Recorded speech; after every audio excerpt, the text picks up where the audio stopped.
One might wonder, why would any of us who works hard all day long fight our way through traffic just for the privilege of sitting in a car in a drive-thru to pay for bad food? Not on this show. You've just walked into the man's kitchen. This week on the man's kitchen, we're headed out west. We're going for a recipe that's been popularized in so many Western movies I can care to remember. We're doing beef stew. Tomatoes, potatoes, carrots, and onions.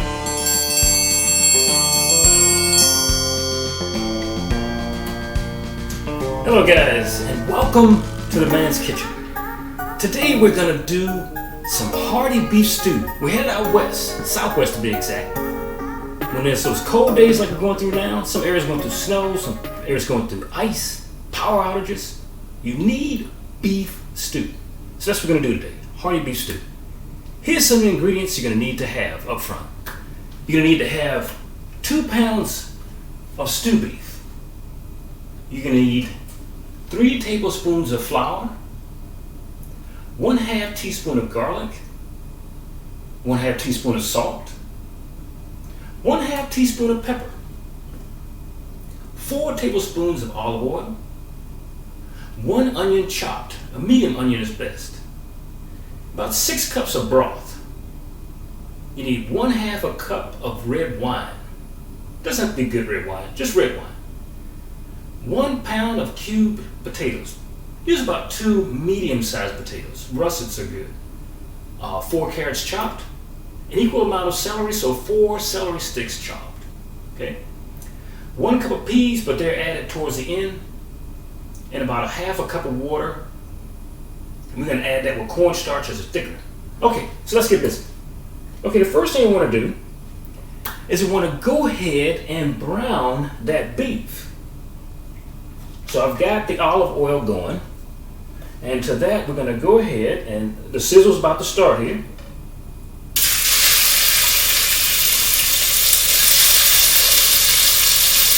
That's a nice big piece. Always the best.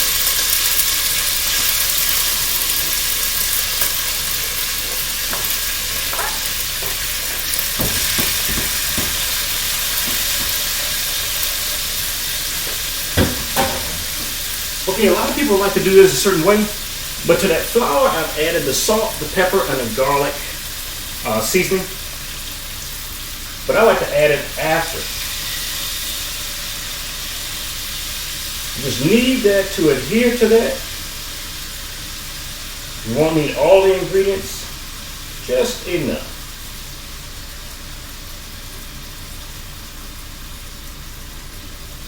And we'll call that just enough. Alright. Now we go ahead and turn it up to about a medium-high temperature.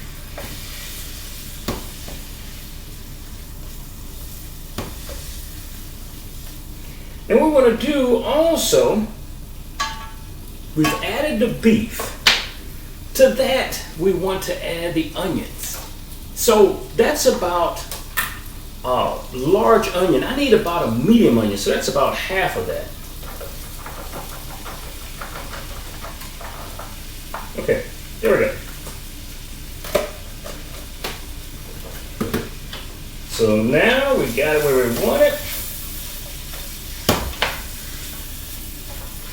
Now before I even started that, I put approximately 3 to 4 tablespoons of olive oil. I'm going to add a little bit more now because that's a little bit more beef than what I anticipated with the onions. But that's good. Like I said, medium-high heat, we want to brown it. You're not trying to burn it. The cooking process is going to take place mainly over about an hour's time as the beef stew is cooking with all the rest of the ingredients.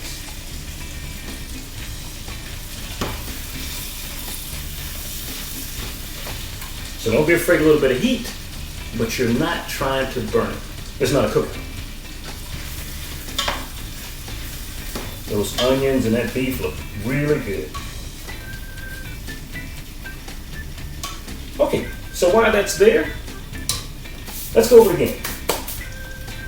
We've got about 4 tablespoons of olive oil in there, extra virgin olive oil. I put about another one. You've got about 2 pounds of stewed beef in there, nice quality. You've got a medium onion chopped in there. Now, what we're going to do after that, we're going to add a can of the Swanson's beef broth. That's going in there. We're going to add the half a cup of red wine. I'm going to drink the rest of that. And we're going to add a can of Hunt's no salt diced tomatoes. Some people use about 4 tablespoons of tomato paste, but when I'm doing beef stew, I like the whole tomatoes diced up because tomatoes help the beef soften. The acid of the tomatoes helps beef soften. You see I have about a half a cup there of the cornstarch and the water slurry. We're going to add the 2 medium russet potatoes that are diced there. And like I said, towards the end, we're going to add the peas. That's a cup of peas. And that is the celery sticks chopped as well as the carrot sticks chopped evenly. Okay, let's throw the beef around some more.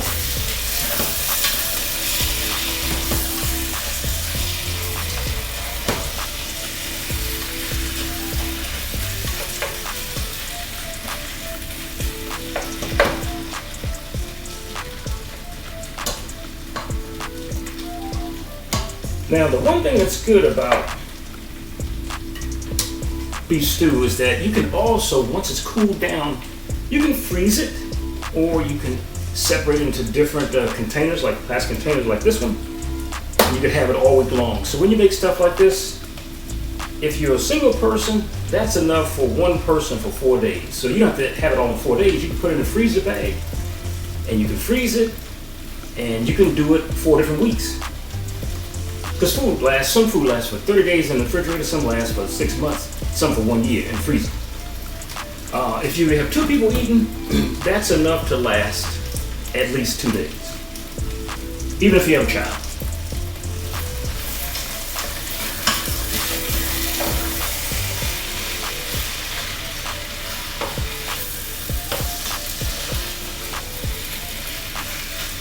Like I said, that is smelling good. That stew beef is working with those onions. And remember that flour's in there. That's supposed to taste, but it's going to provide also a roux or thickening for that particular stew. Now, since we don't need these peas until the end process, and we'll be adding those, we'll go ahead and put those back in the freezer or the refrigerator. But those are frozen peas.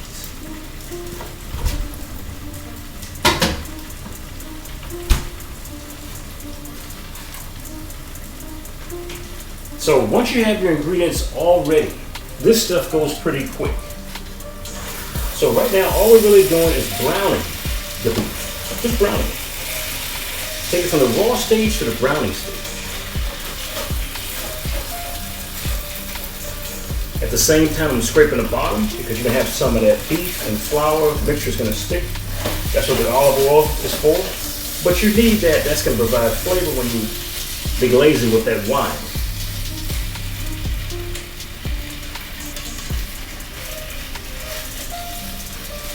Now that's not going to go much longer. And that'll be done. That beef is getting nice and brown, not nice and black.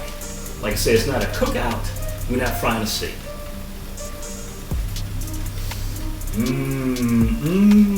Always good, always good. Now when you cut up the carrots and you cut up the celery, just make sure you rinse them off first and cut the ends of the top and the bottom part of celery off the same way with the carrot, but you don't have to scrape the outside. When you're doing beef stew or something like that, there's enough boiling that's going to take care of that. That's going to make it nice and soft. Okay, so that beef is about ready. We'll go ahead and start with the wine. It's a half a cup of red wine. That'll help deglaze the pan. Turn it up a little bit higher there. That's going to go down in a minute. Once we put all the rest of the ingredients in there, we're going to bring that down to a medium temperature, to a medium low, and let that cook for about an hour. So this is no rush, okay? This is not fast food. This is real food. So there's really no rush. You can really smell that wine right now. It's glazing that pan, working with that meat, those onions, that real beef. Okay, so right now, like I said, now you're gonna watch it go fast. So that you can go ahead and add in an entire can of beef stock, entire can of Hunt's tomato,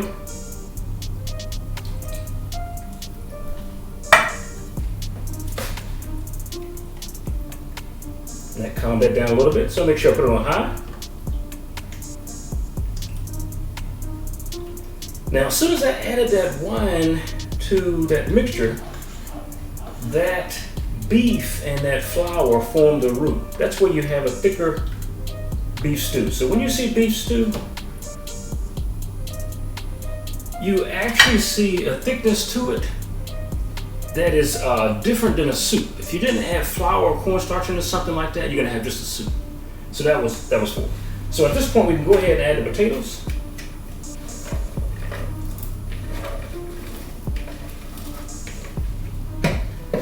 We can add the celery, green, and the carrots. You always have a carrot that rolls away.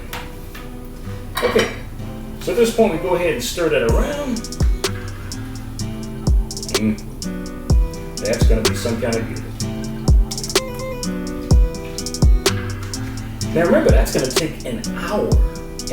So if you got something you wanna do, as long as you don't leave the house, you're good to go. It's no rush. Those potatoes, that celery, those carrots, they cook about the same speed. And that beef is going to tenderize inside of that mixture for about an hour. We're going to put a lid on it. And we can come back now and again and check on it. But other than that, through the magic television, we'll come back in about an hour and let you see how that looks. We'll go ahead and plate it up, get it ready in a bowl. Cold season, got that beef stew. Thanks for watching Man's Kitchen this morning. Don't go nowhere. We'll be right back.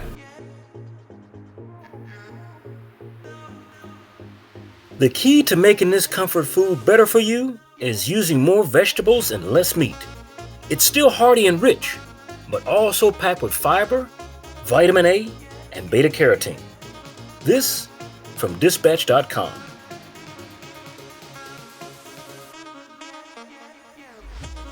Now let's get back to the studio for some beef stew. Okay guys, we're back. The allotted time has went by. An hour, we took a little bit to an hour and a half to make sure those ingredients were set in there. The carrots, you had the onions, you had the potatoes, you had the can of tomatoes, you had the beef stock, you had the beef. What didn't we have in that recipe?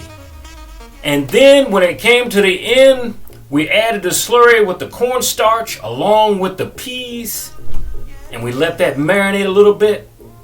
And through the magic television, it's done. Take a look at it. So today we're gonna have the beef stew, bubbly. But look at that there. Look at that. You gotta try it. You gotta try it. I mean, it's just piping hot. Just piping hot. So I'm gonna try some right now. That is so damn good. Canned beef stew never compare to what you can do at your own house. A lot of these dishes, they go back to the Great Depression. People didn't have a lot of money at the time. A lot of stuff you can get from your own garden. You go down to the butcher to get the beef cuts, the lesser cuts, and make that extended for a family for an entire week. So if you're going through this COVID or pandemic type environment right now, and time is tight, money is tight, you can do stuff like that. So Enjoy. We'll see you guys again next week on The Man's Kitchen. I'm going to enjoy this. I'm going.